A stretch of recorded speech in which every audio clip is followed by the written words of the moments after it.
Brazilians on the front row. Helio Castroneves then, his third career pole, his second of the season, and alongside him Cristiano de Matta, the best qualifying performance to date for the 26-year-old Brazilian. The second row, Michael Andretti with his 5 victories. Juan Montoya has only had 1 win so far this year as reigning champion. That was in Milwaukee. And in row 3 it is Dario Franchitti in the Honda Reynard, who won here last year, and alongside him Christian Fittipaldi, the 29-year-old, making his 87th career start. Then the Swede Kenny Brack makes his debut here in Toronto, and alongside him will be Gilles de Ferran, who has 5 career wins, 2 this year. Fernandez has won here in the past, back in 1996. Guterman's best finish so far this year at 2nd place. Oriol Servia lines up in 11th place, the impressive Spanish rookie. Alongside him, Paul Tracy, the early season championship leader. Row 7 has Jimmy Vasser on the inside. It's been 29 races since he last run, and Max Papis, who won the season opener in Miami. In row 8, Mark Blundell, who was quickest in the warm-up this morning, and alongside him, our points leader, Roberto Moreno. 17th on the grid, Patrick Carpentier. A bit of a disappointment for the Canadian. Brian Herter also said he failed to get the best out of his tyres in qualifying. 19th, the first time that Alex Tagliani's had the chance to race champ cars in front of his home crowd. Michel Jourdain lines up alongside him on that 10th row of the grid. In row 11, it's Shinji Nakano, the 29-year-old who has missed 3 races this year, and Norberto Fontana, whose best finish came at Cleveland. Tasso Marquez starts on the inside of row 12, and alongside him, Kurosawa, the Ford Lola, who's qualified on the same row as his teammate. And then in 25th position, it is Luis Garcia, who is making actually his Toronto debut as well. Right, now the cars beginning to get themselves assembled as we look forward to the green flag coming out. Helio Castroneves is the man who leads them around. Cristiano de Matta, who's been startling really this year, really in impressive form. Now, are they going to get the cars together enough for green flag as they come out of the final turn, turn 11? We wait to see if it goes green. It looks to me, yes, it does go green. Helio Castroneves heads down the inside into turn 1. De Matta tries to go around the outside as Michael Andretti squeezes in there in third place, and those initial cars get through safely. This is on board Juan Montoya. He's 4th. He's trying to get past Michael Andretti down the long straight. Andretti covers the inside as they head down towards turn number 3, and the leaders are side by side. The Castroneves locks it up. Franchitti has hit Montoya. Franchitti has hit Montoya, and they're both out by the looks of it. And what a disastrous start for the 2 championship contenders of last year. These 2 guys were leading the championship last year. They've been battling at the back of the championship this year. Now they take each other out going into turn 3. Helio lost the lead. It was all a chain reaction to the Helio running too wide into turn 3. Cristiano de Matta picked up the lead. Helio stays on, and then Michael also had a bit of a lock-up, and then Juan just reacted to that. Dario ran into the back of him, and we are going to get a yellow flag. I'm amazed, Ben, we've got a green flag. The field was so spread out apart from the first 5 cars. Some of the guys hadn't even come through turn 10. I know, I was astonished about that as well. Well, at least this will bunch them up. But look at these 2 cars, they're interlocked. That front wing, look at it. It's stuck in behind the rear wheel. Yes, I mean, they've got to move Juan back. They need to roll one back. Here's a replay once again. Now look, Helio locks it up, and Cristiano digs down the inside. Then Michael locks it up, and then Dario reacts along with Juan, and they just get tangled up together. And the 2 of them are fighting so hard in this championship. A good view from on board with Juan Manuel right now. Yeah, I think you're right. I think Franchitti overreacted on the brakes when he saw Michael lock up in front of him. I think he hit the brakes a little too hard, and that caused him to go out of control and then piled into the side of Motor. They still can't get these 2 cars separated, can they? Look at them. They've now gone a lap down. Yes, that's right. Now take another look at this. Helio did so well to get that back. Oh, you see, Dario got on the brakes, and it pulled his car hard right, and then he reacted and brought it back left, and that's when he made the contact. Yeah, let's take another look from on board Montoya. You'll see Michael Andretti lock up first. Of course, you can't see Franchitti from the side here. There he comes into the side of Montoya's car. And Montoya puts his hand up and says, what on earth's going on here? And still, they can't get these 2 cars separated. And did you see who snuck through down the inside of that whole event? Who was that? Roberto Moreno, who started 16th.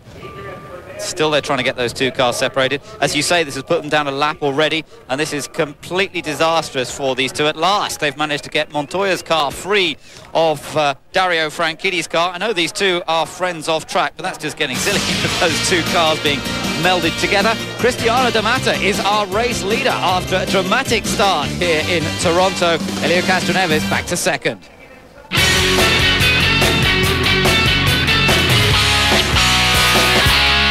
Welcome back to Toronto, where Montoya and Franchitti make their way back to pit lane. Franchitti's already in the Team Green pits, and there is Montoya. They finally got the cars separated, and Montoya's managed to get his car safely back with that punctured right rear. Now, not sure how much other damage. I think certainly the floor pan on the right rear is damaged, and Dario's out of his car, so that car too badly damaged. And what does this man need to do to buy some luck here this year? It just is not coming together. Same story for Juan Montoya. They battled for last year's championship, but Team Green in particular has had a lot of bad luck this year. We're fast, both cars are fast. We can't seem to quite get both of them up there for qualifying.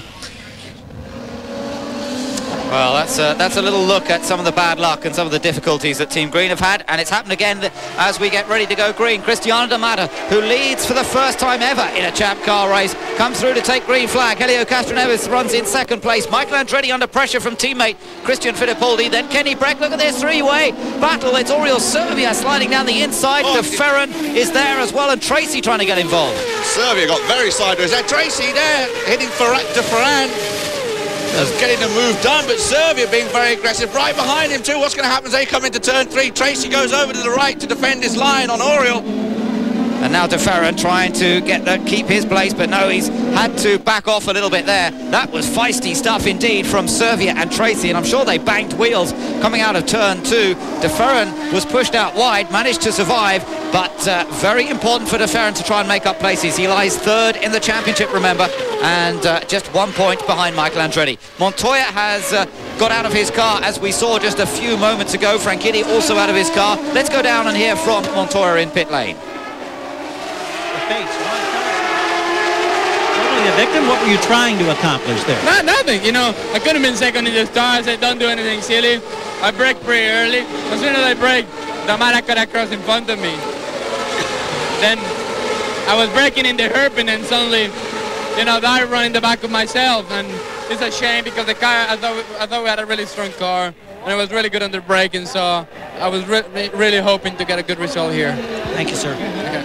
Well, you can really see, again, Matta got sideways under brakes just then. It is so bumpy in the braking areas here, Guy, and that's really, I think, what caught some of the drivers out. And, of course, on that first lap when they're trying to make up places, they're running on different lines to the line they would be running in qualifying, where perhaps they've got used to what the bumps do. On that first lap, they're on different parts of the track, and the bumps just catching them out. And they may upset the car just a little bit more as they expect.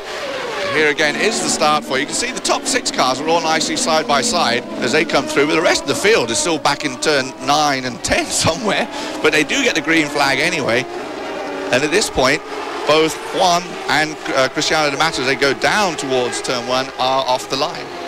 That's right, but Montoya got away well. Castroneves made a good job. He defended the inside. A couple of years ago we saw Ray Hall and Franchitti come together turning into this first corner. De Matta was brave. He went around the outside of Montoya. Montoya didn't do anything silly at that point, and you could see that Montoya was just happy to basically take his line. Look how far back the other cars were. They'd been given green anyway, and then of course it was down towards turn 3 where the problem occurred. Now, Paul Tracy there, he is the man who's probably gained more than anybody. He's gained some 5 positions through this first lap fracas, and Tracy, who won at Long Beach when he started down in 17th place, well, he's running in a good position. He's in 7th so far here. It just seems odd to me that his teammate Dario and Juan both got out of their cars, because to us it really didn't look like there was that much damage. Maybe a new nose for Dario and a new right rear and maybe a bit of wing for Juan, and obviously though the team knows better than we do, there must have been some more damage, but it really didn't look that bad. No, that's right. I think perhaps the floor pan on Montoya's car got damaged because he drove round with a puncture, but Franchitti, perhaps there was some front suspension damage which we couldn't quite see. Look at this, the top 4 definitely have opened up a bit of a gap to Kenny Breck in the Shell car in 5th position, with Adrian Fernandez behind him. Great performances from Cristiano de Matta up front. We've got 2 Brazilians up front and another Brazilian in 4th position, with Michael Andretti threatening in 3rd place at this point. But Cristiano de Matta has no experience of leading this quality of field in Champ Car racing. He's got better and better as this season has progressed. His 2nd season of Champ Car racing, and what a fine job he's doing right now. And they've certainly come a long way with this team in the last few events. They've really been performing very well, getting the best out of that Toyota. And now the best out of Cristiano de Matta. There's a lot of talk about him and what he'll be doing next year. There suddenly seems to be a lot of interest amongst team owners over Cristiano de Matta. They've decided that he is an excellent racing driver. Of course, built more like a jockey. Very small little guy, but very quick, as you can see. Yes, he is, and has won the Indy Lights Championship in the past couple of years ago. Had some good background of racing in Europe as well. Raced in the British Formula 3 Championship some years ago, and did some Formula 3000 as well with the Pacific team back in 1996. Ran with West Surrey Racing in the British Formula 3 series. Cristiano with plenty of experience, lots of great background, and now he's putting that all into practice by leading here in Toronto. Looking further back, Kenny Breck. There is Kenny, the Swede, running in 5th position. Adrian Fernandez not far behind. Kenny's first time here, of course, in Toronto. He's getting used to the street races. It's been a while since he's been running on the streets. Of course, he raced in the Barber Dodge Series, and he too raced a lot in Europe on the road courses, the Formula 3000. And he seems to be enjoying it here at Toronto quite a lot. That's right. Team Ray Hall could do with some good results for both drivers. Kenny himself, of course, had a great run last time out to finish in 2nd place in Cleveland, so that's his best finish to date. And he runs quite well in the championship because he lies in 4th place on 63 points, and that's only 5 points off 2nd place Michael Andretti. So for Kenny Breck, who is no doubt the top rookie this year, although I suppose it's a little hard considering him as a rookie with all the American racing experience he's had, and winner of the Indy 500. Nonetheless, he's adapting to these new tracks very quickly and performing well. Now, Paul Tracy and Oriol Servia still battling over 7th position in the background. Again, Kenny Breck, and then that gap back to Paul, although not much. Interesting too is we focus here on Kenny and Adrian Fernandez, because Adrian is one of the 5 race winners, previous race winners in the field here today. Adrian won it in 1996, and it was his first kart race champion win.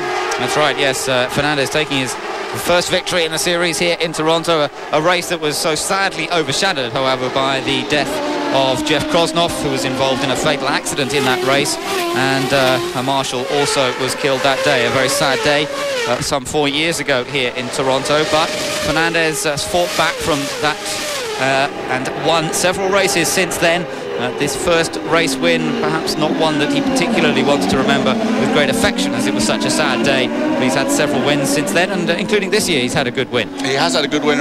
Actually, unfortunately for Adrian, a couple of his wins have been under unfortunate circumstances too, which has not been good. This race up front, this lead 4 here, all staying pretty close together. Kenny is not really losing touch with them, but he's just dropped back a little bit. Christian's just opened up a tad of a gap over Helio Castroneves, but I think they're all just keeping everybody in sight. It's a long race, long way to go. We've had one yellow flag, which they know they needed for get the fuel distance, so that'll be coming to effect, although it was only a short one. But that first round of pit stops, we expect around about lap 33 or so. At the moment, we have completed 11 laps, I believe. Yes, 11 laps completed by our race leader, Cristiano de Matta, who has just under a second's advantage over Michael Andretti, who battles, or over Helio Castroneves rather, and then Michael Andretti in 3rd, with Christian Fittipaldi right behind. And interesting to see these 2 Newman Haas cars going so well. They've been up there in all of the sessions this weekend. Both drivers, both Andretti and Fittipaldi, have featured at the top of the list. Meanwhile, in the pits, Takuya Kurosawa, the Japanese driver, looks as though he's got an early mechanical problem here. De Matta is our race leader. Castroneves 2nd ahead of Andretti, Fittipaldi, Breck and Fernandez. 17 laps, 18 laps in fact completed now as he crosses the line. And still a 1 second advantage for Cristiano de Matta. Blundell is passed by Patrick Carpentier and by Tagliani, although Blundell tried to get it back again, I think. Didn't quite see how that turned out. No, he didn't get it back. So Carpentier and Tagliani both get past Mark Blundell. So Mark has actually lost 3 positions in the last couple of laps, so obviously a little bit of a problem. All right on board, see if we can spot anything. See him downshifting there in the Princess Gate off to the left. Accelerates cleanly onto the backstretch. Let's listen up here and see if we can notice anything wrong with the car. Sounds okay. There's Papis versus Moreno, meanwhile, which is just slightly ahead of that group of Carpentier, Tagliani and Blundell. There's the Vistion car. of the man who celebrated in Cleveland 2 weeks ago. What a tremendous performance it was, and it wasn't as if it was a race he inherited there. A tall guy, he took pole and he led every lap of that race and just dominated proceedings. He did, and then at one point he was getting quite a bit of pressure from Gilles de Ferran, but he still managed to hang on there, and then of course Gilles had his brake problems and dropped further back through the field. But he did an excellent job and was very good, and the team overall did a very good job too in the pit stops and everything else, and a great result for Roberto Moreno. There is Moreno at the back of this group. Papis on board with him now in the number 7 Miller Lite car, and ahead of these two, if you'll keep an eye out, we saw Jimmy Vasser just ahead of Papis, and then Maurizio Gugelmin ahead of him. Roberto Moreno was pointed out, it's been 12 years since he won a race. That's a long time to wait for your next win. It is, but the celebrations were so tremendous, and he has such enthusiasm for the sport. It's great to see. Blundell has pulled over, so whether he did have some mechanical problem or not, I don't know if we're going to be able to listen up at all. We're not hearing anything. Well, now he's asking for a push, so he hasn't obviously just pulled off here. But he did lose those positions, which made us question his problem. And we listened and rode on board and didn't really see anything, but we'll try and find out exactly what Mark's problem is. We go back to the lead. Cristiano de Matta right there. They come through where Mark is, and they're getting closer to Garcia. Yeah.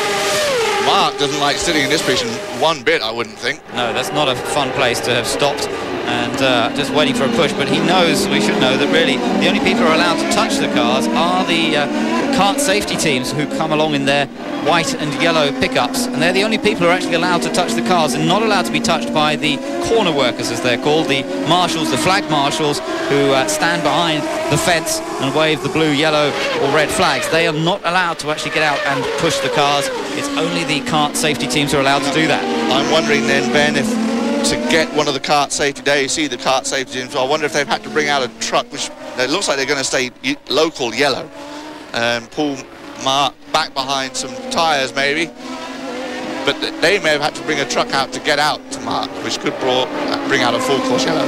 Cristiano de Matta leads. 20 laps have been completed. Long way to go. Stay with us. Carpentier now in 14th, Tagliani in 15th place, and both of them tied up behind Papis here and Roberto Moreno. But Papis is the one leading this little group of cars. 25 laps have been completed, so we're expecting another 10 to 12 laps before they start making their first pit stops. There is Cristiano de Matta, and I gather that his team are getting on to Garcia's team to say, come on, how about getting him out of the way here? Carl Wells has been asking them to move over, and here is the situation, saying, can you move over? And Frank Arciero, now don't forget these guys were partners not so long ago. That's interesting, isn't it? Of course, Frank Arciero with Project Racing as it is now, and now him and Carl Wells actually arguing about the situation. And there's Andreas Liebele in the background. So they're saying, hey, no, Luis is doing 61 seconds, he's only 2/10 slower than your guy, so why should we move over if we don't want to go another lap down? And absolutely, look, I mean, Garcia has not got in de Matta's way effectively here, because, as you said, it hasn't allowed Castroneves to close up to the back of de Matta, and that would be the indicator. If those guys suddenly closed up to the back of de Matta, then yes, you could say he was being held up, but that's not happened. I think there's more to the argument, probably something to do with some of the lawsuits that are still going on between those guys. Certainly didn't look as though there was any love lost, did there, between them as they argued in pit lane. There's our championship leader, Roberto Moreno, running in 13th as we glance back towards our race leader once again. Cristiano de Matta ahead of Helio Castroneves. Michael Andretti in 3rd place. Christian Fittipaldi in 4th. Then Kenny Breck, Adrian Fernandez still in 6th. And Oriol Servia in 7th place, having fought his way past Paul Tracy a few laps ago. I think we're starting to see quite a few more marbles out on the track too, Ben, which is, of course, then going to take away a racing line. Because once you pull out a line onto those marbles, of course, you lose all the grip. So it's going to make it even harder to pull out of line and make an overtaking manoeuvre. So that's right, that's always an issue on these street tracks, although the harder compound tyres this year are helping a little bit in that regard. Firestone, the only tyres used by all the teams now, no competition between them and Goodyear, and that's meant they've come up with a slightly harder compounds, which does reduce that problem a little bit.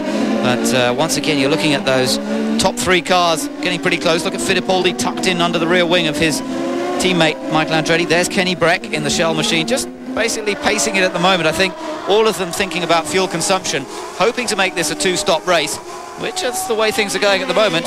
Should be possible. Here up the front, here it is. Yeah, Garcia and Matta really right together, and we gather that Garcia is going to get out of the way. But now, if he gets out of the way for Cristiano Matta, then do all the other teams have to come up and ask him to get out of the way for them, for the others as well? I mean, he's been close to him, but he's really not been hounding him. And where is exactly Garcia supposed to pull over?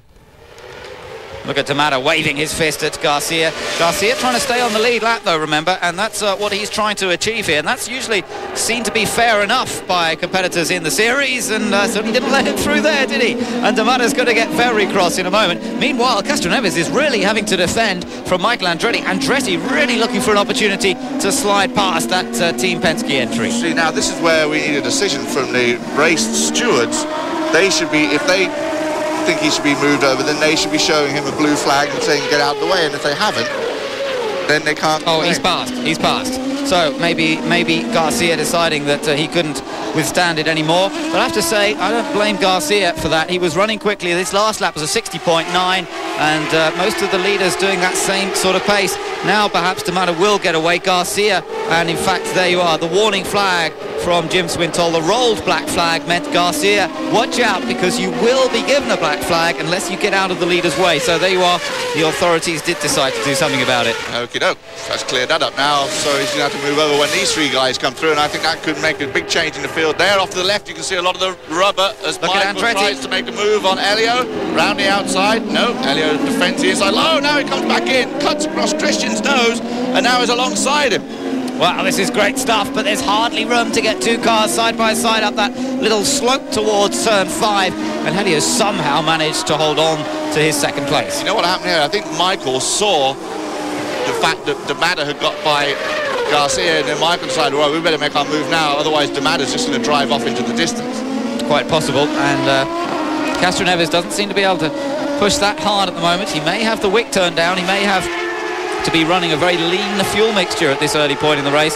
The team perhaps telling him, you've got to watch the fuel mileage, you cannot afford to run it too rich, and that could be part of the question mark here. Now, interestingly, of course, we've got a Toyota engine leading, a Honda in second, and then a couple of Ford engined cars running third and fourth, and then another Ford machine, several of them in fact, with Breck and Fernandez following on, and then Sevilla with the Toyota power. This year the Toyotas really have been good on fuel consumption. Look at this once again. Castroneves just covers that inside middle line really into turn 3. Once again Michael has a little think about getting past, but it doesn't quite happen for him. So after 30 laps we're looking at pit stops coming up within about 7 laps or so, and Matta still our race leader. In comes Kenny Breck, who was running in 5th position. Listening up on the radio as Team Rahal go to work. Let's hope it's a clean stop. Fuel comes out. A little bit slow getting away. Go. Clear. But Kenny Breck rejoins the fray. Oh, we've got Moreno spun. Moreno has been hit and spun down at turn number 1. Trying to get it running again. He's got it running. Don't stall it. And it is a full course yellow now. Moreno, the championship leader.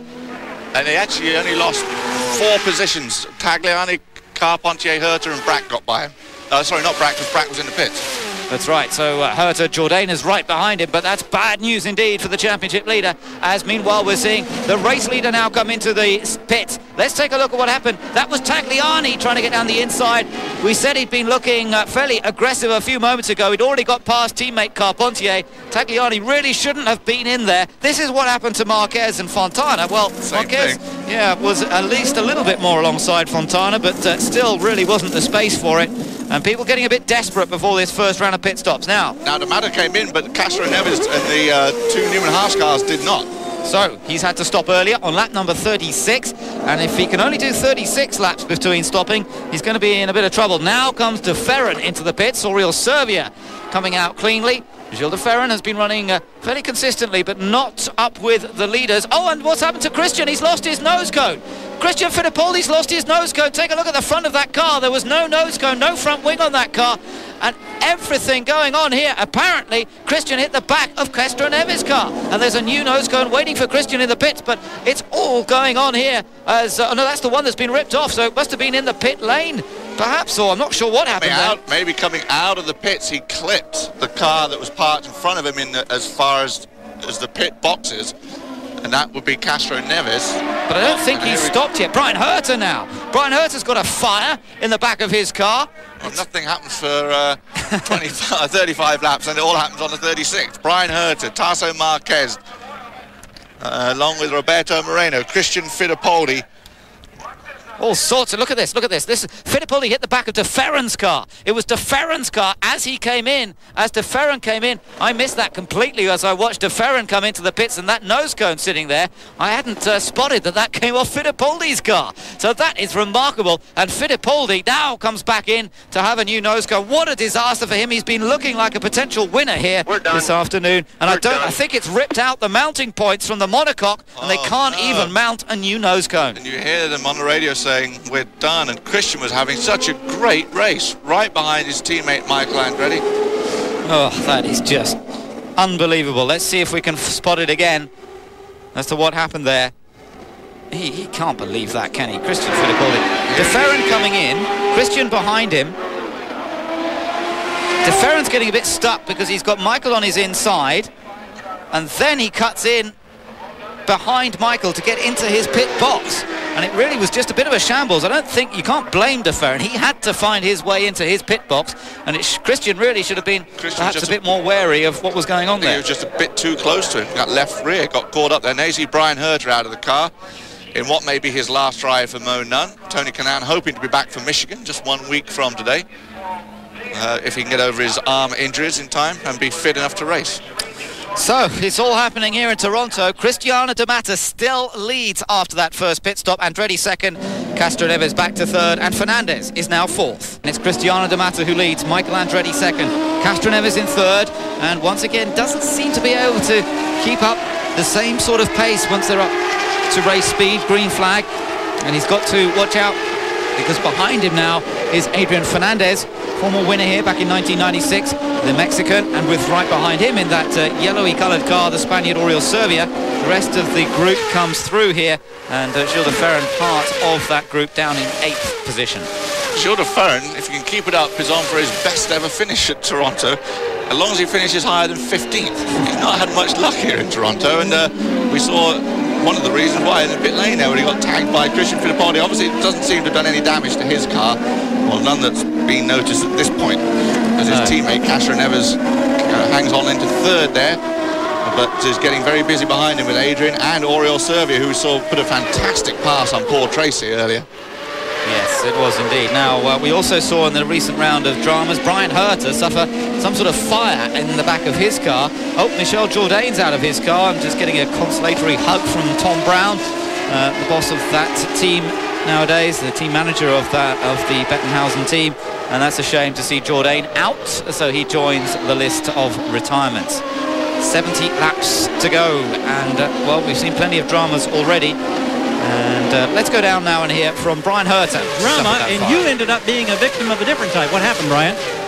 Yeah, it was one of those freak things. Looks like the exhaust broke on the car, caught the clutch on fire and all the body work, and burned up some pieces we need to go racing, so it ended our day.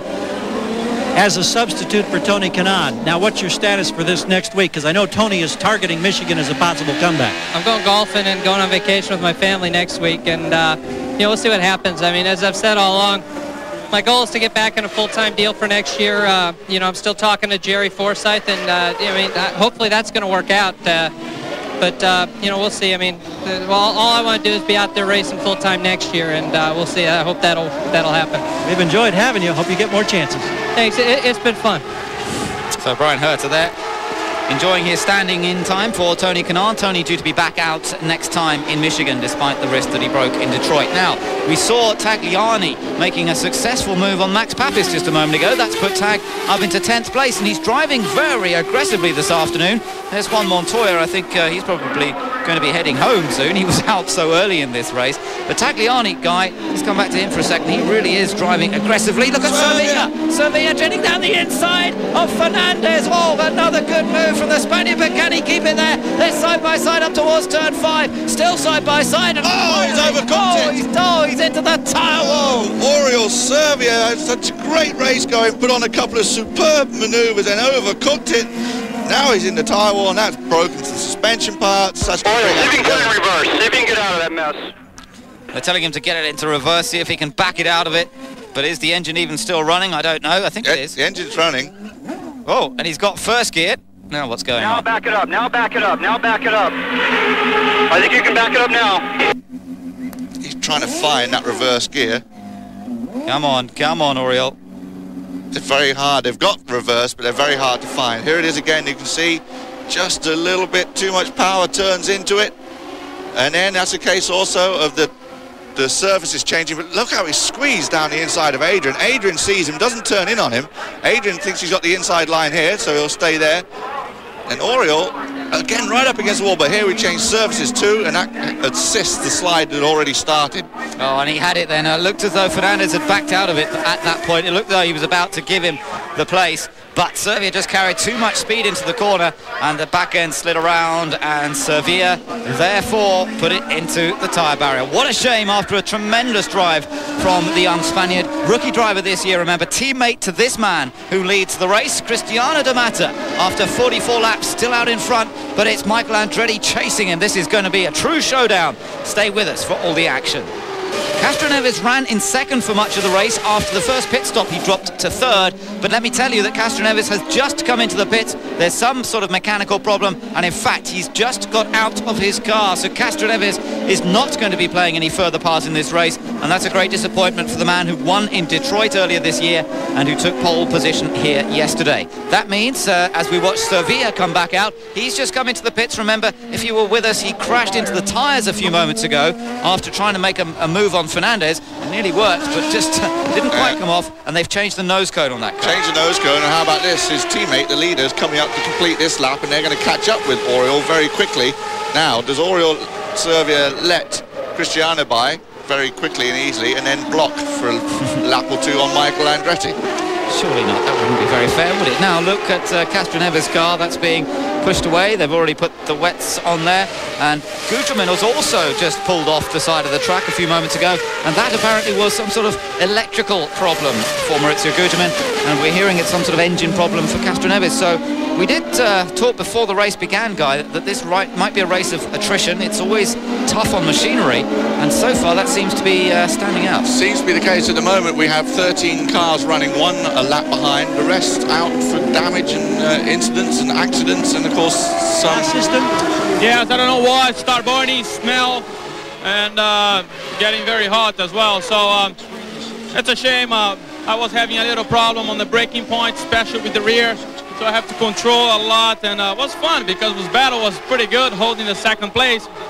And also the start, I just went too fast on the braking point. The car sliding. Thank God I was able to save. So well, it wasn't a very good race. I was having a lot of fun. But hey, we've done a good job. I think the team did a fantastic job. Just race happened. See you on the Super Speedway next weekend. Exactly.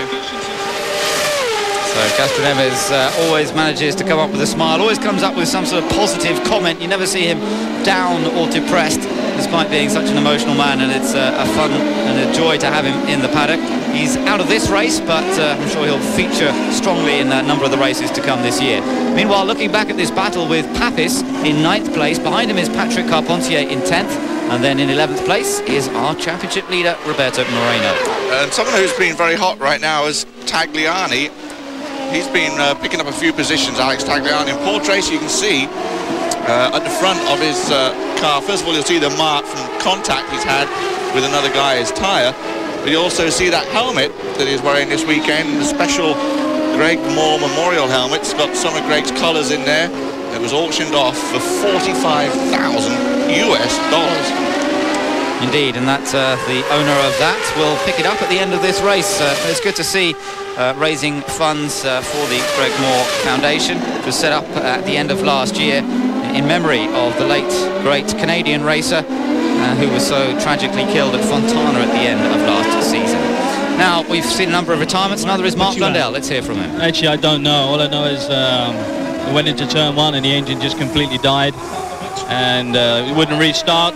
The guys tried to bump me and get me going again, but just wouldn't fire up, so it's the end of my day. Meanwhile, up front, here is our race leader, Cristiano de Matta, still just under a second advantage from Andretti. But look at Fernandez, because after that first round of pit stops, he managed to move up into third place thanks to a couple of people having problems. But he's really running on very much the same pace as these two, and is definitely featuring in the battle here for a potential win. His teammate Roberto Moreno, championship leader, down in 11th, but Fernandez today is the one having the more successful run for Patrick Racing.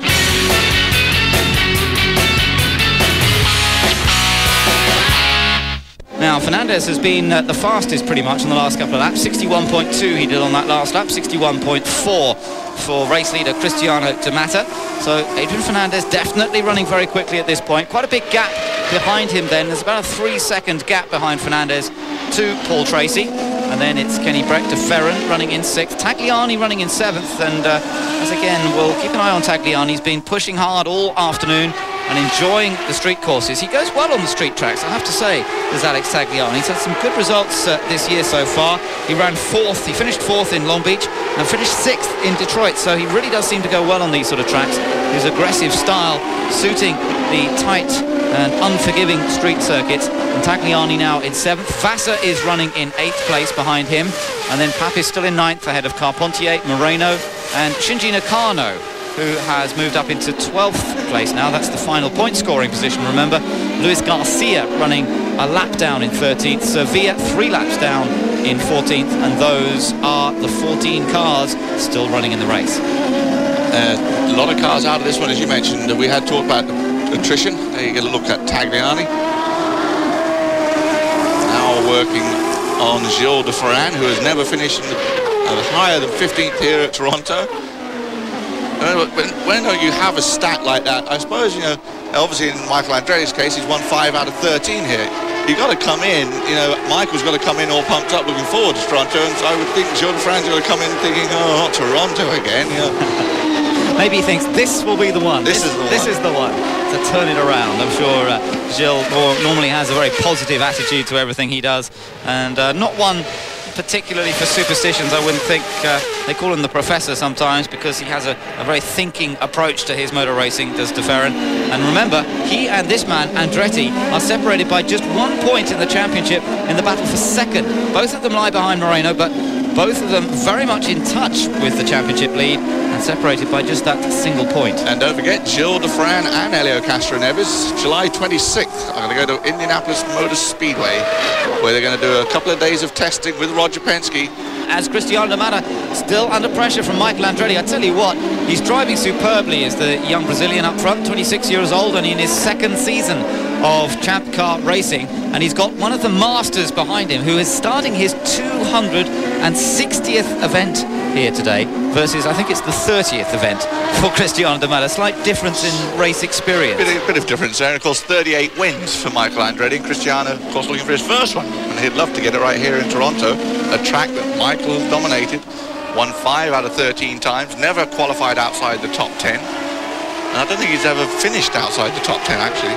Well, he's certainly had some great runs here. Although last year I think he failed to finish last year, didn't he? He had a bit of a bad start. I remember hitting the back of Greg Moore's car, and that puts him out of action, I think, for the rest of the day. So no, it's not such a successful day for Michael Andretti 12 months ago, but he's running in a very threatening second place. There's Paul Tracy with Kenny Breck right behind him.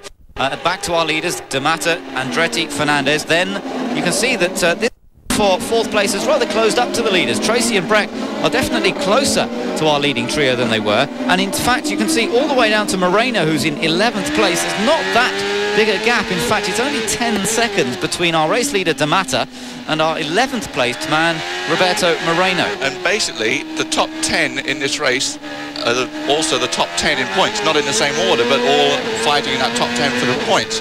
And that would explain why, because they're still here towards the end of the race, of course. Yes, and that's going to, the last couple of races have been results where one guy has leaped a long way and some have gone nowhere, but now if they all score points, it's going to keep it all very competitive again in the championship. It is, but with the exception of Montoya and Franchitti, of course. Yeah, we would have hoped to be featuring in this race, but went out on that first lap, as we mentioned. Now, Max Papis continues round. That's 62 laps completed now out of the 112. And we're about 10 laps away from the next round of pit stop. Let's just enjoy the onboard view and sound for a second or two. Oh, no, we won't. We'll quickly, we'll just had a little look for Max Papis. But apparently the reason we didn't stay there was that we saw Cristiano de Matta just getting a little bit out of shape a moment ago. And perhaps that pressure from Andretti beginning to tell. Looks as though he's safe at the moment. He's had a few twitches today that looked, made it all look very exciting. But maybe he's beginning to really feel the pressure from Michael Andretti, or maybe because the other thing, his car may be going away from him just a little bit. Let's take a little look. I think we've got a replay here of what we're talking about. This was just a second ago when we were on board with Max. This is what Cristiano did, and he got it really quite out of shape there into turn number 3. And again, it's that same corner where we've seen people getting out of shape. That's where Elio had his problems on the start, said he went in just too hard. And then, of course, that resulted in the wreck. We've seen a couple of others, Oriol Servia and Paul Tracy, have some moments going in there today.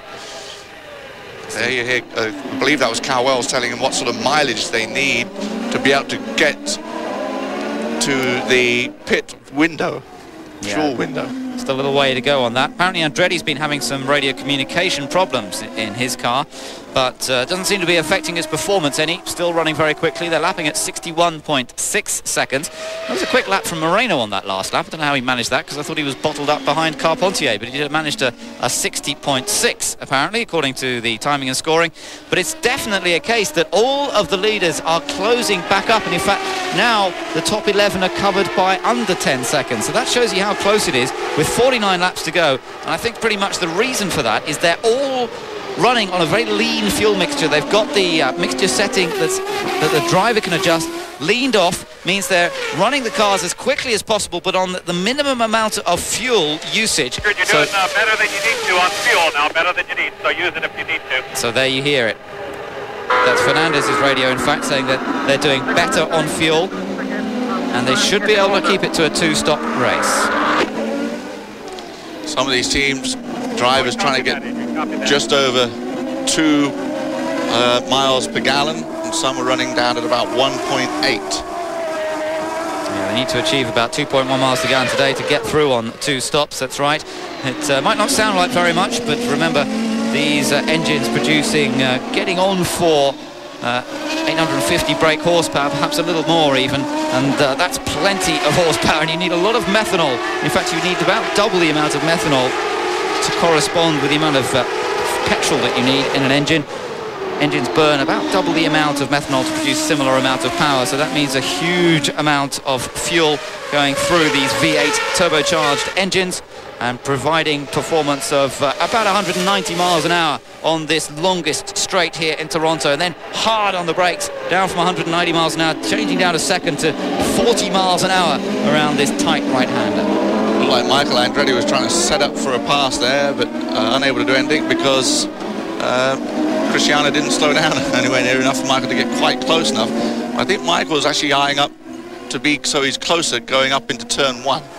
I think everybody just jostling for position towards the next round of pit stops. That's what they're thinking about, is to be in position when they have to make another pit stop. Cristiano de Matta leads. 65 laps have been completed.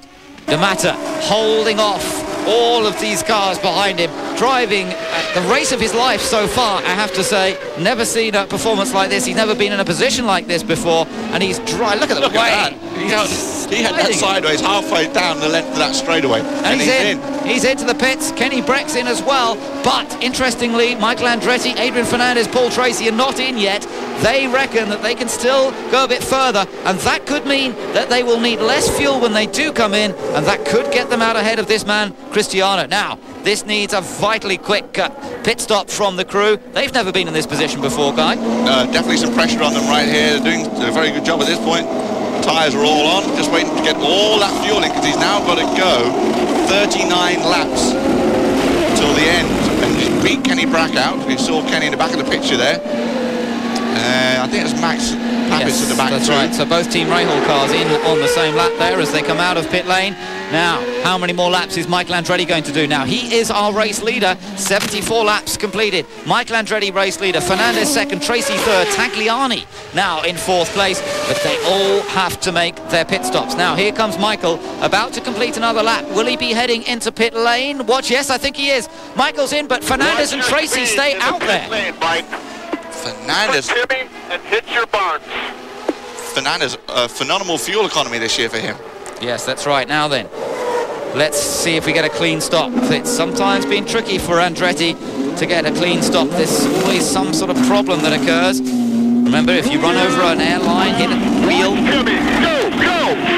But this time it's a good stop. Good stop from Michael Andretti. Now, is he going to get out ahead of Cristiano?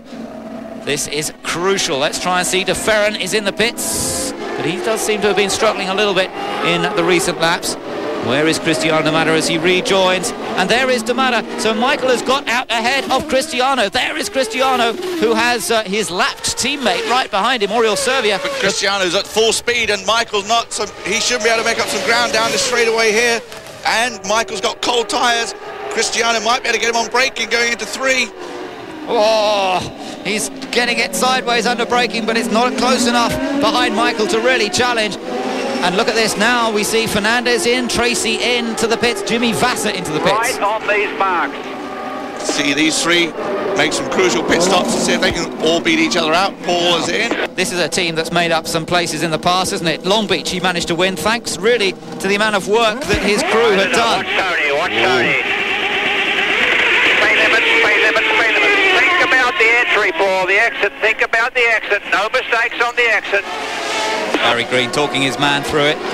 Now, where's he coming out? Michael's just come by. Michael's come by, we hear.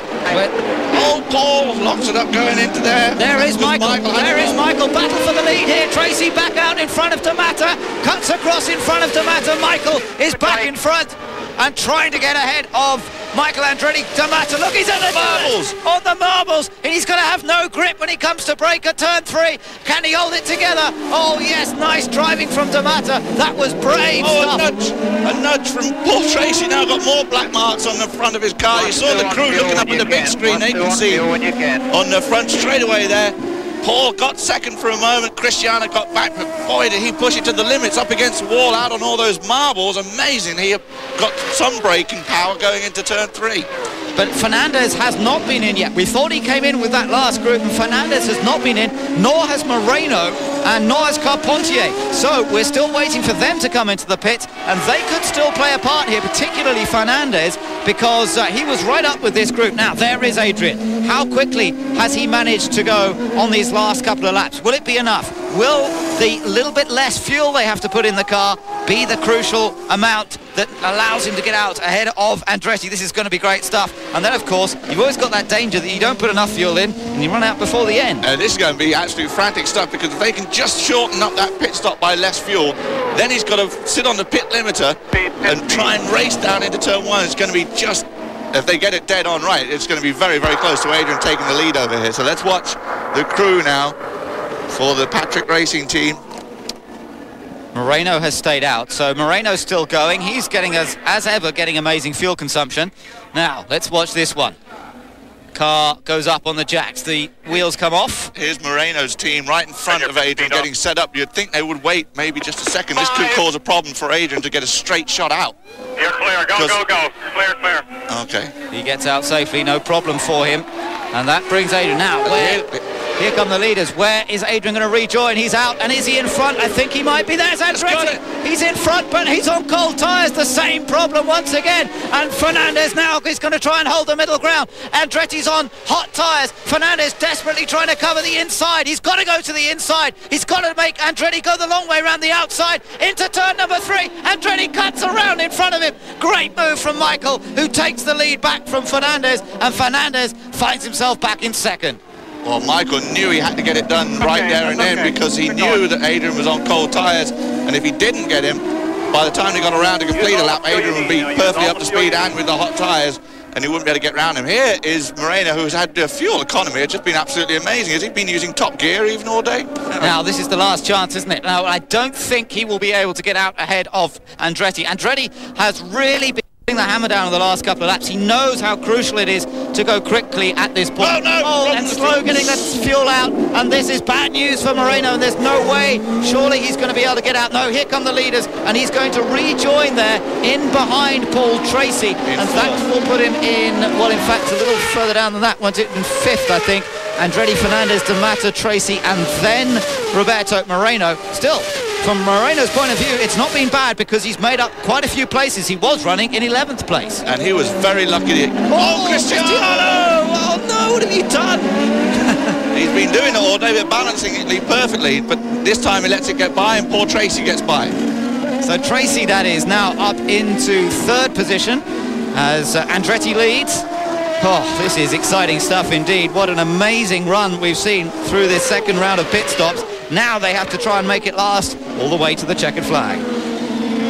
I was just going back to Roberto Moreno. They're incredibly lucky that I thought they were waving him out, and the fuel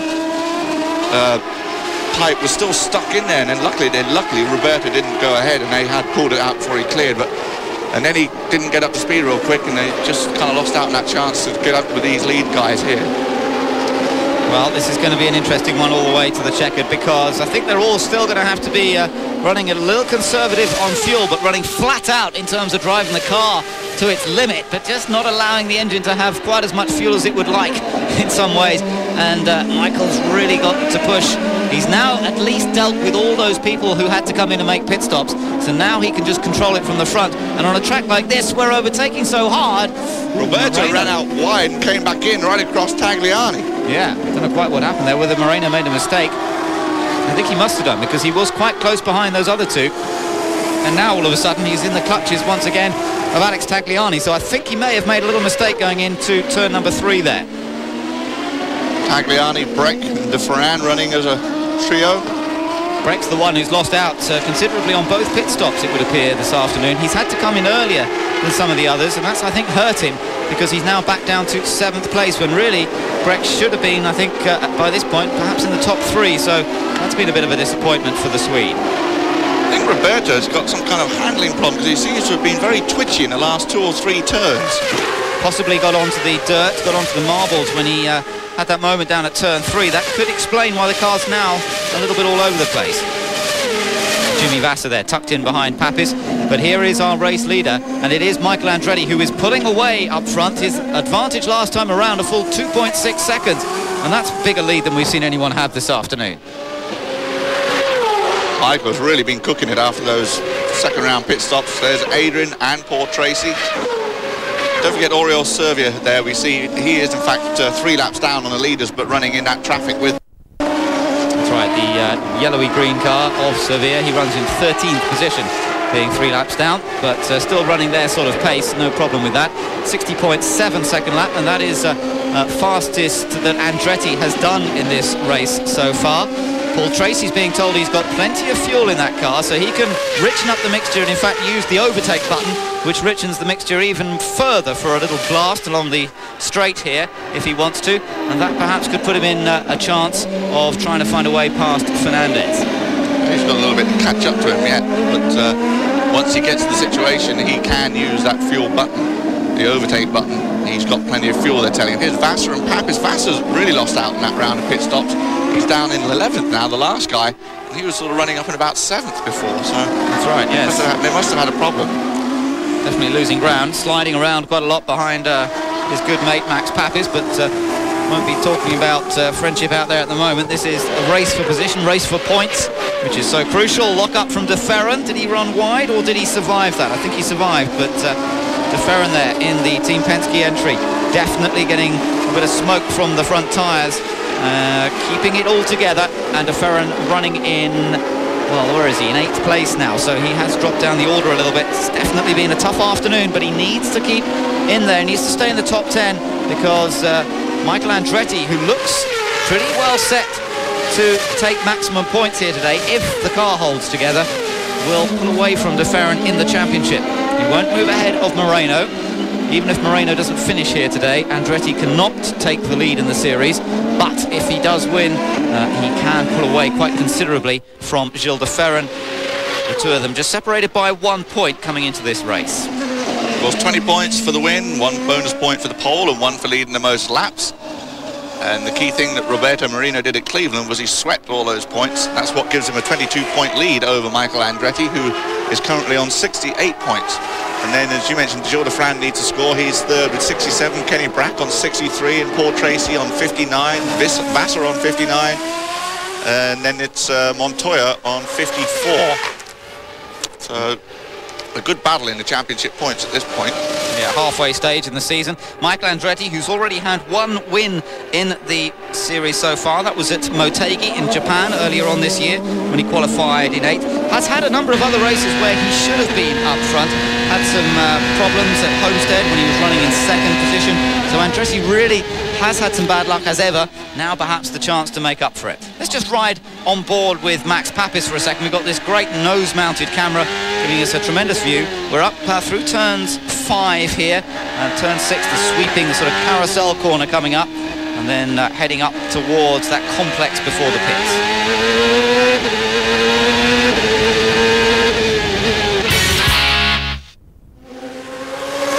Andretti pulling away up front, his advantage 3.4 seconds over Adrian Fernandez, so Michael continuing to pull away, and Tracy really not able to challenge Fernandez for second because he's dropped a further 3 seconds behind him. And meanwhile the sunshine is showing well here. We thought we might get some rain this afternoon. There's a lot of storm activity. Oof, look at Moreno. A lot of storm activity around Toronto over the weekend. They even had some tornadoes on Friday nearby. There was a lot of heavy overnight rain coming into race day, but today the weather conditions have actually kept very, very good indeed. We're looking at Luis Garcia there, who's just had a little bit of an off moment, but the weather conditions have been fine, and in fact we hear that it's been a record attendance this year. Over the 3 days, some 168,000 people have attended the race, and I think that's always great about going to Canada, Guy. You always get this tremendous support. It's amazing, actually. We also get a lot of people who travel to Canada to watch the races. A lot from Europe, and some of the North Americans come up to Canada to watch as well. But they're certainly a very knowledgeable crowd too in Canada, and they're very big race fans, and we'll expect a big crowd in Vancouver too towards the end of the season. That's right, the second of the Canadian There's events. also talk because they are so popular, the races in Canada, that maybe Montreal might be added to the schedule in a year or two. Well, that would be interesting to see indeed. The Montreal Formula 1 circuit, which may also be open up for champ cars in a few years' time. That's one to watch for the moment as we await the new calendar to come out. As we mentioned earlier on, should be coming out this week or perhaps next week, very soon now. Michael Andretti then, could he be heading for 6 wins in Toronto? 88 laps completed, he's up front. Stay with us.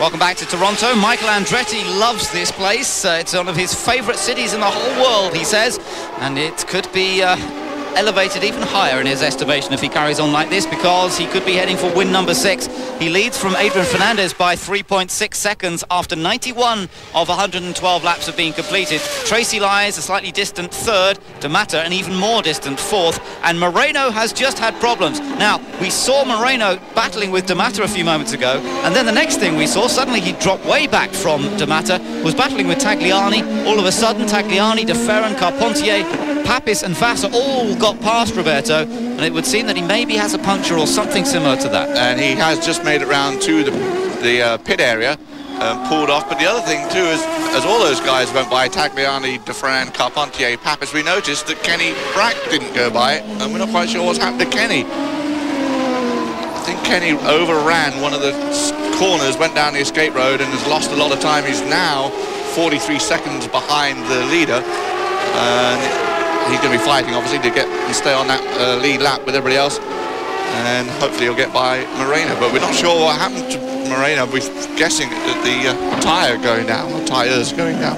Yeah, we assume so. Moreno now down in 10th place, and this is obviously a real blow to Moreno's championship hopes, because his main rival in the series looks as though he's heading to win the 20 points here today. Michael Andretti, the gap between them was just 22 points coming into this race. Moreno down to 10th, and you'd only score 3 points for 10th place, so he would still have the lead, but boy, it's going to be close as they move on to round 11 at Michigan on the super speedway. So this championship's so alive, we expect it really to go all the way to the wire, and the final event in Fontana in California at the end of the season.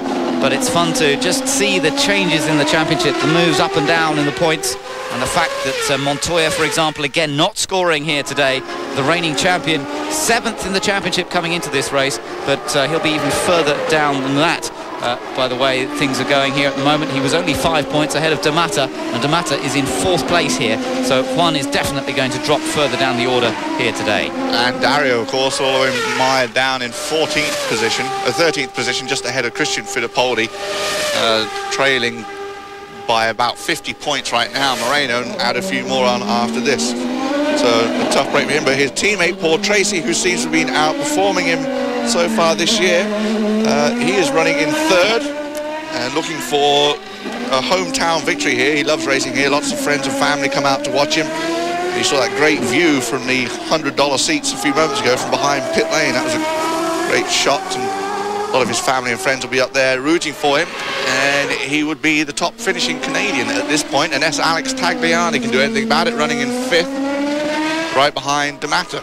Yeah, good race this from Tagliani so far. Been impressed with him and with his aggressive nature and ability to get past people. It's been good stuff from the rookie Canadian. There we're looking at Adrian Fernandez in the Ducati car, and these familiar colours that Adrian's been driving with for a number of seasons now. Adrian himself has had a bit of an up and down championship once again. He lies in 11th place in the series on 45 points at the moment. Had a win at Rio, had a few good finishes in that early 3rd of the season, was 5th in Nazareth as well. Last couple of races not quite so promising. 12th in Portland, a 7th place finish last time out in Cleveland, but of course watching his teammate Roberto Moreno really sort of capturing the imagination, perhaps finding that a little frustrating, but they do work well together, there's no doubt about it. Moreno and Fernandez like very similar setups on their cars, and that has helped both of them be competitive in a number of races this year. 18 laps remaining. Andretti leads by just over 3 seconds over Adrian, who we were talking about. Paul Tracy in 3rd, Matta 4th, Tagliani 5th, and Dufran in 6th, Carpentier in 7th, Max Papis is 8th, Jimmy Vasser down in 9th, Roberto Moreno in 10th, still scoring a couple of points, Kenny Brack in 11th after running off the track, and then Garcia, who is a lap down, still running, and Oreo Servia, who had contact earlier with the wall, is still running in 13th, but 3 laps down, and that's the entire field that is running right now, so that's why these cars are kind of split out all over the track. There's 3rd place man Paul Tracy just going through the shot, and there is Matta, so you can see that they're all pretty well spaced out now. Matta nearly 13 seconds behind the race leader, so a very different situation to earlier in the race when we saw that train of 11 cars separated by really just a second each. They were within about 10 seconds of each other, so that was highly impressive. Now, of course, in this final stint, things have really spread out much more, and Andretti taking advantage of that to establish this nearly 4-second lead over Adrian Fernandez. And I think being his 260th career start, really the experience of Michael really paid off on his outlap from the pit stops, and then defending his outlap, or fending off the outlaps of all the other guys as they came out on cold tyres, and then after 3, I mean, he just immediately stretched out quite a lead, and pretty impressive driving performance from Michael Andretti during that second round of pit stops. Yeah, this is really a vintage Andretti performance that we've seen here today. Michael, who has certainly had some bad luck this year and blown a little bit hot and cold, but this is the sort of Michael Andretti who took the 5 wins in the past here. Last time was 1995 that he took the victory here in Toronto, so it's been a bit of a 5-year drought back here in Canada, but he has driven, as you say, really, really well, really thinking about it, putting the pressure on Matta earlier in the race, and just looking for a mistake, although not making any risky moves. And that's been a feature sometimes of Michael's driving, that he does take takes risks in getting past people, but we haven't seen that today.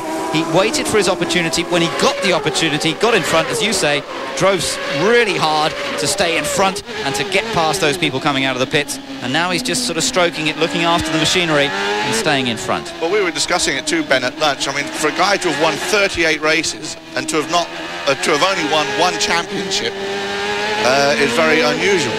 So maybe Michael's being a little less aggressive, thinking more along the theme of a championship as opposed to getting those race victories, and now he's really working on that. And you have to say, Guy, that in terms of the championship, he really could be a major player. I mean, here he is, second in the series. He's going to be close to the lead in the championship after this race if the car holds together here, if he holds on to this position. And I think that'll make everybody worry, because Michael is always such a threat. He's always such a racer. Yes, he's had a lot of bad luck, but if that luck just comes his way a little bit, well, I tell you what, he could really start to dominate in the second part of the season. Having said that, I think we're going to watch the likes of Team Penske, Montoya, Franchitti make a resurgence as well, and it could be very tight all the way. Garcia into the pits, back out again. I think this is just a scheduled stop for him. He was out of sequence with the others, having made an earlier stop, but he's heading for a point here today to add to the 2 that he scored so far this year. But that's all right. He's done a good job here and has kept out of trouble, which is more than a lot of people have done. We saw him early on in the race doing those quick laps as he was just ahead of Matta, and he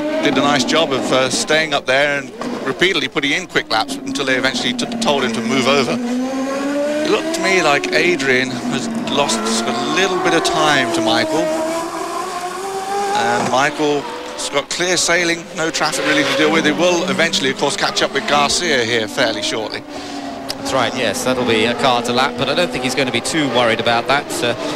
Moreno has really had his problems. He's not got back up to real speed. Now Michael's going to come up and start lapping him. That's right, and Roberto down in 11th position. Breck has got past Moreno now, so that does mean that Moreno's only going to get about 1 point, or maybe 2 points here today. Looking at our race summary, as you can see, we had 4 different leaders here today. The average speed has been pretty good. We've only had the 2 cautions and only for 6 laps, and that's I know that's not the least we've had here in Toronto, but it's certainly approaching the least. Just 6 laps under yellow on a street course. That's a pretty good performance from these guys. 13 laps to go. We could still see another yellow. Michael finds Roberto at a fairly good place to overtake. Roberto gets out of it, and now he's really slowed down. He was up to speed before, but now Roberto's really slowed down, so I think maybe the problem he has got could be ruled terminal. Oh, look at this. Max Papis going down the inside of Luis Garcia, trying to stay in contact with Patrick Carpentier just ahead of him. Yeah, and Jimmy Vasser still in that battle. There he is, now trying to get past Garcia himself. Slides up the inside into turn 5, makes the move, no problem at all, and Jimmy continues. So, up front we've got a Lola Ford package leading this race. Ford certainly were expecting great things this season, and it does seem to be coming together for them a bit now. 20 points their advantage over Honda in the Manufacturers' Championship coming into this race, and it looks as though we've got Fords running first and second in this race, Honda in third, Toyota in fourth. It does seem as though that Cosworth engine, new this year, the XF engine, really does seem to be providing the goods. And we've got a Lola chassis up front, of course. We've seen a win for Lola earlier this year for Michael, that first win for such a long time when he won in Motegi. Another win for Lola for Juan Montoya in Milwaukee. So this could be their 3rd victory of the season. It's actually kind of interesting. The Ford-Reynard combination has 3 wins. The Honda Reynard... Moreno pulling off, as you said, Guy. It looked as though it was terminal, and it really is now. I think it's all over, and it is. So back to the Honda Reynard. They've had 4 wins. The Ford Lola, just 1 win with Michael, and the Toyota Lola, of course, with 1 win. So now the thing is, Moreno in 11th, and he's going to lose the position to Garcia, 12th, and possibly lose a position to Servia. Yeah, so he won't score points. That's basically he won't score points. Sometimes it can be that even if you don't finish in Champ Cars, if you were up there before the end of the race and drop back, and if you're in the top 12, then you still get points even if you don't finish the race. But that's not going to happen on this occasion. I'm not sure that Servia is going to get 3 laps back in 11 laps, so he may finish 12th and get 1 point. Yeah, I don't think so. I think that Moreno won't score anything today, but of course Andretti still won't quite take the lead in the championship because Moreno had that 22-point lead coming in, and the 1 point for pole went to Helio Castroneves. The other point for leading most laps will have gone to Cristiano, so it'll be 20 points to Michael Andretti. But boy, that'll make the championship close. It'll then just be 2 points between Moreno and Andretti as we head off towards Michigan. That'll be interesting, and it's quite a contrast going from the street road course of Toronto to the super speedway of Michigan just 1 week later. That, of course, is what makes this kart series so exciting, the way they change from track to track. The cars will be completely different configuration, of course, in Michigan, running on the super speedway. Speeds of up to 220 to 30 miles an hour, remember, on those super speedways, and using the Hanford wing, which has certainly allowed for plenty of overtaking in the last couple of years on those super speedways. little bit less now perhaps than when they first started using them, and they've got a bit more used to them now, and perhaps set the cars up a little better. But nonetheless, it has been a very worthy addition. Interestingly enough, I didn't like it. Max Papis, of course. Oh, that's right. Last year should have won. Fuel, yeah. And Tony Kanaan went on to score his first kart series victory just over Montoya as Max ran out of fuel on that last lap, and he was such an emotional Max Papis.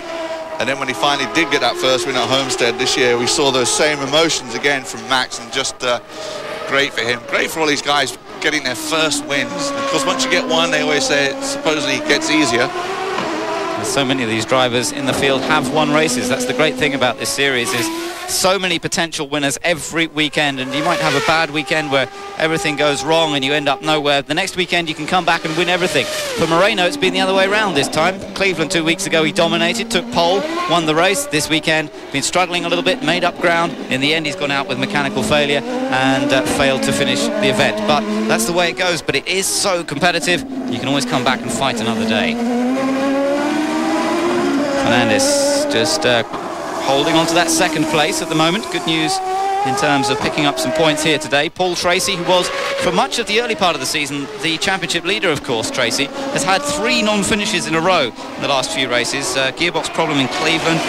His suspension collapsed in Portland a few weeks ago, and he was disqualified in Detroit after running over one of his crew members. He was only 15th in Milwaukee before that. So Paul's had a really, really tough time in this last third of the season up to now, and this really will perhaps get his campaign back on track. He still lies in 5th place in the championship on 59 points, and some healthy points to be added to his tally here today should move him up perhaps back into the top 3, I would think. As you mentioned, he hasn't scored points since Nazareth. That's kind of tough to live with, so he'll be happy with this one, and of course the fact they're in Canada. So Michael Andretti, our race leader, out of 104 laps completed out of 112. We're in the countdown now. Andretti looking for that 6th win in Toronto. Michael Andretti coming through the series of corners that lead to start-finish line, and as he crosses this time, there will be just 5 laps to go. 5 laps of this exhibition place, street circuit, a place that has given him so much joy in the past, and it looks as though it's going to do much the same here today. His advantage over Adrian Fernandez, some 4.2 seconds. Paul Tracy is another 5 seconds back in 3rd place, and then it's quite a long way back until we see the early race leader, Cristiano Matta, struggled after the second pit stop, the car really not working as well as it had early on, so he runs 4th. Tagliani in a good 5th place. Gilles de Ferran hanging on gamely in 6th. Patrick Carpentier is in 7th. Max Papis 8th. Jimmy Vasser 9th. Kenny Breck running in 10th. And Luis Garcia is in 11th, although we just saw him getting a bit of help from the marshals a second ago. So we'll have to wait and see whether he's actually still running okay. Kenny Breck a long way down in 10th position behind Vasser. Michael Really doesn't have his work cut out at all. He's got that nice big gap, no one in front of him again. And here he comes round, and this time by, there should be 4 to go. As you said earlier on, Guy, it's astonishing in a way that he hasn't won more championships with the number of races he's won over the years. This is his 260th start. This will be his 40th victory in Champ Car racings in his 17 seasons of competition. It's been a long time, he's been racing a long time, but he's had a lot of success. He might have only won the championship once, that was back in 1991, but 5 times he has been the championship runner-up, and often it's been bad luck that's kept him out of the top spot. They have had some bad luck, and of course they've made some changes. Then he went away for a year to Formula One. Well, that certainly wasn't much luck for him, and came back and switched teams again. Actually, there's even as strong as the relationship is between the Newman Haas and the Andretti's, Mario and Michael, there's actually even some talk that Michael may be leaving Newman Haas, which I find extraordinary. I mean, he's always been there, basically. Right, yes, and he has, and he's performed well, but this season I think there's been a few question marks over some of his performances, but I think there's no question marks over this performance. It's been real vintage Andretti stuff, keeping the pressure on in the early laps. As we said, not taking too many gambles, but just pushing the car all the time. And in this last stint, he's looked absolutely superb. Have to say, bad luck for Christian Fittipaldi, because Christian really could have been up there in the battle for the lead here. If he hadn't hit the back of de Ferran in the pit stops and lost the nose cone, which ended his race, then Christian Fittipaldi could definitely have been a very strong factor. Up here in this race, and Adrian, of course, really wasn't much of a factor in this race, but a superb fuel economy and a good pit stop got him up into this second position here. See that green flag being waved in the background. Could be that Garcia's car is actually down the escape road at turn 3 with a stationary yellow perhaps, and the green flag just showing that the drivers are all clear there. Garcia, as I said, was pushed off, and he's definitely not running now. He's gone 4 laps down, and so that's bad news indeed for him after running really quite strongly here today. Just 3 laps to go, as in fact just 2 laps to go now as Michael crosses the line, and it really does look as though win number 6 in Toronto here is on the cards. Newman Haas, the most successful team entrant here at Toronto as well, and Team Green just hoping that Paul Tracy's car holds together and that the bad luck that he's suffered in recent races doesn't suddenly crop up again. Well, it also looked like they were hunched over doing a lot of calculations there, so when they made that round of pit stops, Matta was one of the first ones in, along with Kenny Brack, and then when they went out, they had 39 laps to go, which is why they've all backed off and why they haven't been racing towards the end here, because they're trying to make the fuel last for them. And I don't think Paul should have a problem with lasting with the fuel.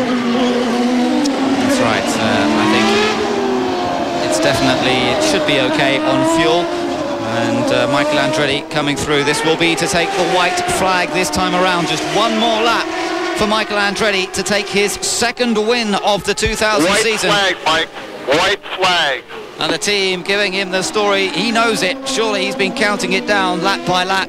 And what a brilliantly driven race this has been from Michael Andretti, the 37-year-old. He's the veteran in a way now of the championship after being the new boy for so many years. But this performance really has been true Andretti racing, and he has dominated the last third of the race. From that second pit stop onwards, really nobody's been able to hold a candle to Michael Andretti, and it looks as though Lola and Ford are going to take another win. It'll be the third win for Lola Chassis this year, and for Ford, they've had the most wins of all so far this season. They really are in great shape, and it looks to another one to add to their tally. Fernandez will back him up in second place, but this will be a very popular victory, I'm sure, for Michael Andretti. He's had his problems, he's had his ups and downs this season, a lot of mechanical problems, some problems and mistakes that he's made as well, but no mistakes today. Michael Andretti takes win number 6 in Toronto, gets himself right back in the championship race, and Michael Andretti is the winner of the Molson Indy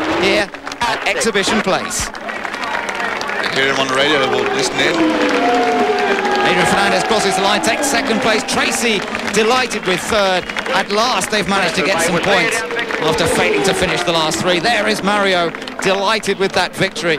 It was nail-biting stuff towards the end, seeing so many cars being forced into retirement through unreliability or whatever, mechanical problems. Fernandez coming up to congratulate Michael. And the radio celebrations beginning.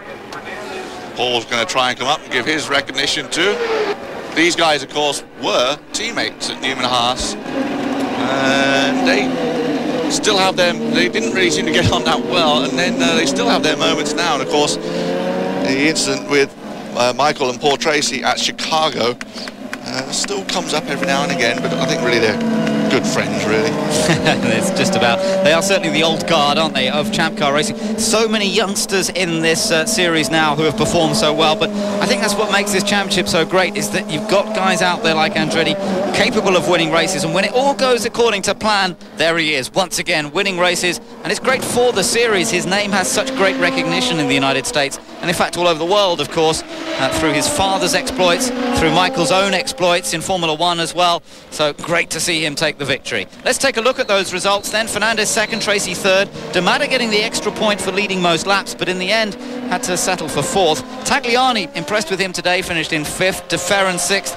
Carpentier, Papis, and on down through Vassar, Breck, Servier, Garcia. Moreno in 13th today, so no points for the championship leader. He still maintains that series lead, but by just 2 points from this man, Michael Andretti. Michael Andretti getting his second win of the year, so we have 2 repeat winners for the year 2000. That's the 5th win for Ford, and of course the 6th win for Michael here in Toronto, and it's been 5 years since he won here, and he hasn't. This is the first time for him to win on the new configuration of the course, so I think Michael's going to be pretty happy. And of course also what makes it so happy for him is the fact that he's beaten the kids, the up-and-coming fast Brazilians, Matta, Servia, and all those guys, and he's proving to himself that he can still do it despite being one of the elder statesmen in the sport.